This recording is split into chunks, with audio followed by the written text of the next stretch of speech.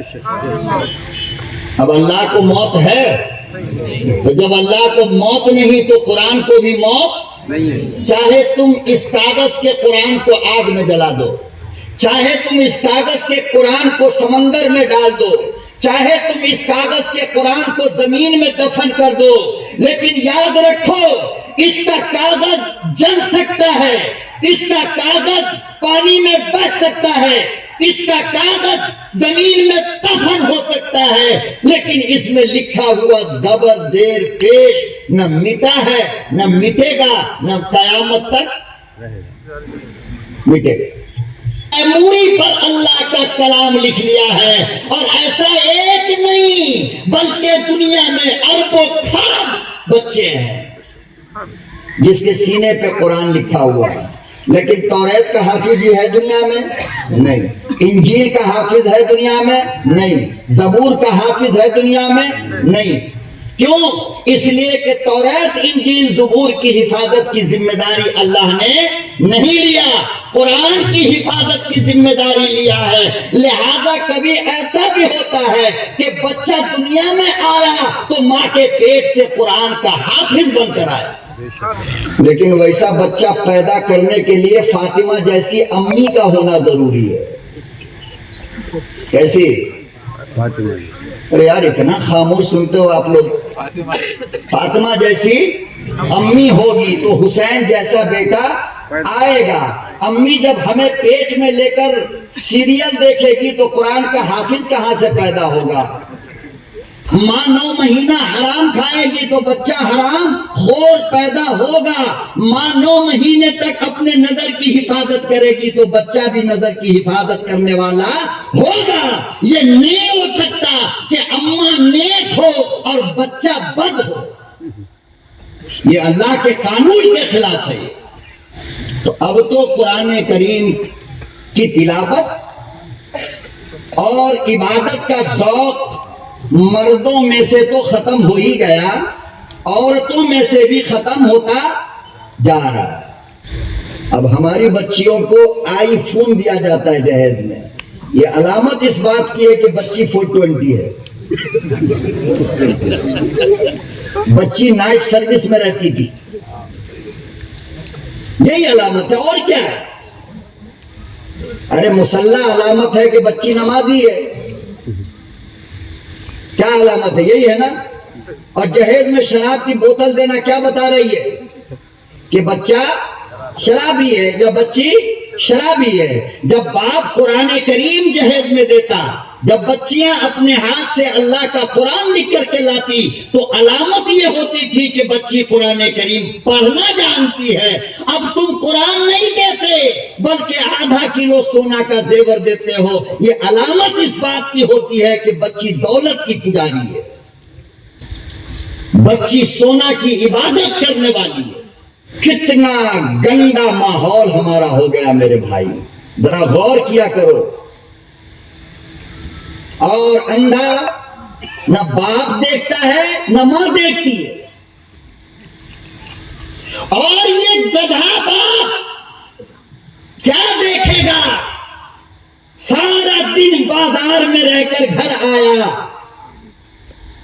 تو ہونا یہ تھا کہ بچے سے کھیلتا، بیوی سے باتیں کرتا، ایک کونے میں چلا جائے گا، موبائل لے کر کے بیٹھا رہے گا جیسے کہ اس کی پہلی بیوی یہی ہے، بیوی بلا رہی ہے، ناتی نواسا پوتا پوتی بھاگ بھاگ کر کے جا رہا ہے، نانا آیا دادا آیا، نانا آیا دادا آیا، اور یہ اتنا مشغول ہے ٹک ٹاک دیکھنے میں، ریل دیکھنے میں، یوں جھٹکا مارا نواسا کو، دور جا کر کے گرا. ہائے ہائے ہائے. بیوی اگر آ کر کے سراہنے کھڑی ہو گئی، اجی سن رہے ہو؟ اچھا رک جا 5 منٹ کے بعد سنیں گے. موبائل کے اندر بزی ہے. پھر بیچاری پریشان ہو کر اجی ایک بات تو سن لو. بولا نا 10 منٹ کے بعد بات کرنا. بتاؤ اس نے بیوی کو اہمیت دیا یا موبائل کو اہمیت دیا ہے؟ مولانا میں مرکز کا خطیب ہوں، مرکز کا ذمہ دار ہوں. نکاح اور طلاق کے معاملات آتے ہیں، اکثر و بیشتر معاملے کے اندر مولانا موبائل آیا ہے جس نے میاں بیوی کو طلاق کی نوبت تک پہنچا دیا. بہت سارے لوگ ہمیں فون کرتے ہیں، مولانا صبح سے شام تک فون لگا رہا ہوں، خالی بزی بزی بزی بزی بتاتا ہے. حالانکہ ہم بزی ہوتے نہیں ہیں، موبائل جیب میں، لیکن وہ کمپنی نیٹ ورک کی بدماشی سے بزی بول دیتا ہے. اب ایک فون میڈم کے ہاتھ میں ہے، دوسرا میڈما کے ہاتھ میں. وہاں سے فون کیا، بیچاری کمپنی کی گڑبڑی سے بیوی کا فون بزی بتانے لگا. اب اس کے دماغ میں شیطان گھومنا شروع ہو جاتا ہے. پھر 10 منٹ کے بعد لگایا، پھر بزی. آدھا گھنٹے کے بعد لگا، پھر بزی. اب آ کر کے کہے گا کیا؟ پورے دن بزی رہتی ہے، بتا کس سے بات کر رہی. اب بیچاری قسم پہ قسم کھا رہی ہے، ماننے کو تیار. اب شک کا کیڑا اتنا موٹا ہو گیا کہ معاملہ طلاق تک پہنچ جاتا.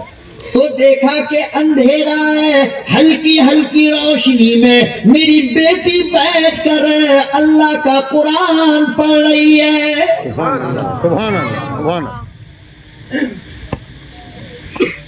کاش کے بانسواڑا والو اللہ تمہیں بھی ایسی بیٹی دیتا کہ جب تم سو جاتے بیٹی اللہ کا قرآن پڑھتی. پھر تمہاری آنکھ راتوں کو کھلتی، اپنی نیک بیٹی کو دیکھ کر کلیجہ ٹھنڈا ہوتا، دل کو خوشی ہوتی کہ میرے پروردگار مجھے نیک بیٹی تو نے عطا فرمایا. لیکن ہم تو اتنے بدنصیب نکلے صاحب کہ جب بھی رات کو آنکھ کھلی تو دیکھا کہ بیٹی کمبل اوڑھ کر کے واٹس ایپ پہ چیٹنگ کر رہی ہے. بتاؤ باپ کو بی پی کی بیماری یا شوگر نہیں ہوگی تو کیا ہوگی؟ ایک بیٹی مسلمانوں، ایک پورے شہر میں اگر ایسی پیدا ہو جائے تو شہر کا نقشہ بدل کر رکھ دے گی. لیکن اللہ سے مانگو تو صحیح.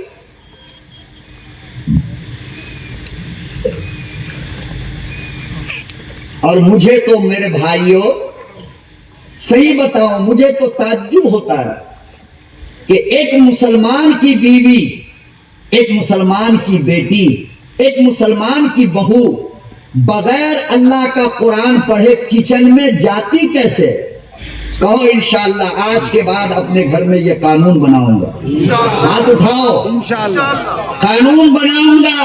اور آج ہی یہ اعلان ہوگا بانسواڑا کے ہر گھر میں، اور قرب و جوار سے جتنے لوگ آئے ہیں آج ہی یہ اعلان ہوگا کہ کل سے قرآن پڑھے بغیر کھانا ناشتہ کچھ بھی نہیں بنے گا. پہلے قرآن پڑھو، چاہے 1 رکوع، 1 پارہ، 2 پارہ، اور اس کے بعد اندر جاؤ، کھانا بناؤ، چائے بناؤ، مست ہو کر کھاؤ پیو، کوئی بات نہیں. اللہ برکت کی برسات کر دے گا. اپنے رب کے کلام کی خود تلاوت کرو گھر کے اندر، یہ ساری چیزیں خود بخود نکل جائے گی. میرے مصطفیٰ نے فرمایا کہ جس گھر کے اندر قرآن کی تلاوت ہوتی ہے 24 گھنٹہ اس گھر پہ رحمت کی برسات ہوتی ہے. تو جس گھر پہ رحمت کی برسات ہو، مجال ہے کہ شیطان بھوت جنات آئے گا وہاں نہیں آتا. ایک مزاج بنا دو میرے بھائی. میں تمہارا ہاتھ جوڑ کر ریکویسٹ کرتا ہوں، میں اپنی ماں بہن بیٹیوں سے بھی بھیک مانگتا ہوں کہ اپنے گھر کو اسلام کا مرکز بناؤ. قرآن کریم کی صدائیں پہلے زمانے میں اللہ کی قسم مرد حضرات جب مسجد سے نماز پڑھ کر کے نکلتے تھے تو مسلمان کے گھروں سے شہد کی مکھیوں کی آواز کی طرح خواتین کے قرآن کی آواز آتی تھی. ارے بے غیرت اور بے شرم مسلمانوں، مجھے اتنا بتاؤ کہ تمہاری بیٹی جب قرآن کریم کے سینے سے لگی ہے تو بتاؤ تو صحیح، یہ بستر اور یہ انسان تمہاری بیٹی کے لیے بابرکت ہے یا وہ انسان جو اربوں روپیہ کماتا ہے تیری ماں بہن کی صبح شام گالیاں دیتا ہے؟ کہ اس سے چھوٹی عمر کے بچے آپ کو مکتب میں تو ملے گا نورانی قاعدہ پڑھنے والا، مگر حفظ پڑھنے والا بچہ کہیں نہیں ملے گا. یہ مولانا عمر کی خصوصیت ہے کہ یہ امی کے گود سے بچے کو چھین کر لے آتے ہیں دودھ پیتے ہوئے کو. آؤ بیٹا عبداللہ ابن عباس میں دودھ بھی پلاؤں گا اور پڑھاؤں گا بھی. اب دیکھو 7 سال میں 16 پارے کا حافظ ہو گیا، بابا 8 سال کا ہوگا تو قرآن مکمل. بتاؤ یہ ہندوستان کا ریکارڈ ہوگا یا نہیں ہوگا؟ بس آپ لوگ ساتھ دو. بات سمجھے؟